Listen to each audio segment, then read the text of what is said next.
বিশ্বের সবচেয়ে ক্ষমতাধর প্রেসিডেন্ট ডোনাল্ড ট্রাম্প এই মুহূর্তে তিনি যুক্তরাষ্ট্রের প্রেসিডেন্ট পদে রয়েছেন। তিনি ক্ষমতা গ্রহণের পর থেকে নানান উদ্যোগ সারা বিশ্বব্যাপী তোলপাড় চলছে, আলোচনা হচ্ছে, সমালোচনা হচ্ছে। বিশেষ করে অনিয়মিত অভিবাসন প্রত্যাবর্তনে তিনি যে ভূমিকা নিয়েছেন বা যে উদ্যোগ গ্রহণ করেছেন এই মুহূর্তে সেখানে থাকা বাংলাদেশি প্রবাসী সহ বিভিন্ন দেশের অভিবাসীরা যারা অনিয়মিত অবস্থায় রয়েছেন তারা আতঙ্কে রয়েছেন। গতকালকের একটি সংবাদ ১০৫ ভারতীয়কে গ্রেপ্তার করে যুদ্ধ জাহাজে করে ভারতে ফেরত পাঠানো হয়েছে। বলা হয়ে থাকে ভারতের প্রেসিডেন্ট নরেন্দ্র মোদীর সাথে যুক্তরাষ্ট্রের প্রেসিডেন্ট ডোনাল্ড ট্রাম্পের বন্ধুত্বপূর্ণ সম্পর্ক রয়েছে। সেক্ষেত্রে এই বন্ধুত্বপূর্ণ সম্পর্কও ভারতীয়দের রক্ষা করতে পারেনি। অর্থাৎ তিনি যে কথা বলছেন সেই কথায় তিনি এগিয়ে যাচ্ছেন।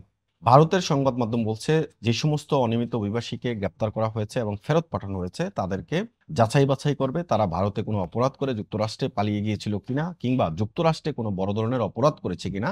অমৃতসর যে বিমানবন্দর রয়েছে সেখানে অবতরণ করার পর তাদেরকে যাচাই বাছাই করে তাদের বিরুদ্ধে যদি কোনো মামলা কিংবা কোনো অপরাধের প্রমাণ না পায় তাহলে তাদেরকে নিজ বাড়িতে ফেরত পাঠাবে ভারতের পুলিশ।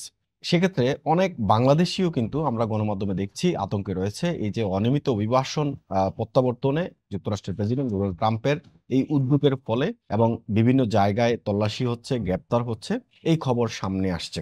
আজকের যে বড় খবর সেটা হচ্ছে ইউরোপীয় ইউনিয়নের সবচেয়ে বড় মিত্র বা কাছের মিত্র বলা হয় যুক্তরাষ্ট্রকে। ইউরোপীয় ইউনিয়ন এবং যুক্তরাষ্ট্র দীর্ঘদিনের বন্ধুত্বপূর্ণ সম্পর্ক। এবার ইউরোপীয় ইউনিয়নকে হুমকি দিল ট্রাম্প। এক ধরনের হুমকি বলবো, কেননা তিনি বলছেন ইউরোপীয় ইউনিয়নের উপর তিনি শুল্ক আরোপ করতে যাচ্ছেন। বিবিসি বাংলাকে তিনি একটি সাক্ষাৎকার দিয়েছেন। সেই সাক্ষাৎকারে তিনি বলেছেন ইউরোপীয় ইউনিয়নের কাছ থেকে তারা যে সমস্ত জিনিসগুলো নেয় বিপরীতে ইউরোপীয় ইউনিয়ন ওইভাবে যুক্তরাষ্ট্র থেকে কিছুই নেয় না। অর্থাৎ কৃষি পণ্য বা অন্যান্য পণ্যগুলো যুক্তরাষ্ট্র থেকে নেয় না, যার ফলে তারা সেই পণ্যের উপর শুল্ক আরোপ করতে যাচ্ছে। এমন একটি প্রশ্ন যখন সামনে এসেছে তখন বলা হচ্ছে যে এই শুল্ক আরোপ কবে থেকে চালু হতে পারে। তিনি নির্দিষ্ট কোনো টাইম বলেননি তিনি কবে থেকে সেটা চালু করতে চাচ্ছেন, তবে তিনি এটা বলেছেন যে খুব শীঘ্রই ইউরোপীয় ইউনিয়নের উপর তিনি শুল্ক আরোপ করতে চাচ্ছেন।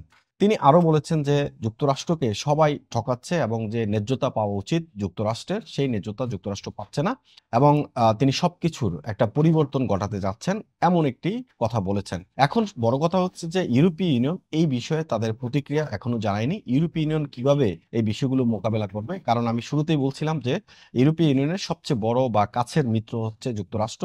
যুক্তরাষ্ট্রের সাথে দীর্ঘ সূত্রিতা ধরে ইউরোপীয় ইউনিয়ন কাজ করে চলেছে সারা বিশ্বব্যাপী। যে তাদের মোড়লগিরি সেটা কিন্তু দেখাচ্ছে ইউরোপীয় ইউনিয়ন এবং যুক্তরাষ্ট্র একসাথে মিলে যে কোনো বিষয়। আমরা এর আগে দেখেছি ইউক্রেন রাশিয়া যখন যুদ্ধ শুরু হয়েছিল সেখানে যখন যুক্তরাষ্ট্র এসেছে তার পরবর্তীতে ইউরোপীয় ইউনিয়ন যারা ক্ষমতাধর দেশগুলো আছে তারা কিন্তু সেখানে গিয়ে হাজির হয়েছে। গাজা ফিলিস্তিনি যে সমস্যা চলছে সেই সমস্যায়ও যুক্তরাষ্ট্রের পাশাপাশি ইউরোপীয় ইউনিয়ন মাথা ঘামাচ্ছে। তো সুতরাং এই যে যুক্তরাষ্ট্র এবং ইউরোপীয় ইউনিয়নের যে দীর্ঘসূত্রিতা বা দীর্ঘ বন্ধুত্ব সেই বন্ধুত্বে নতুন করে ফাটল ধরছে কিনা, কেননা যদি ইউরোপীয় ইউনিয়নের উপর শুল্ক আরোপ করে ইউরোপীয় ইউনিয়ন কিভাবে সেটা মোকাবেলা করে বা কি প্রতিক্রিয়া জানায় সেটা হচ্ছে এখন দেখার বিষয়।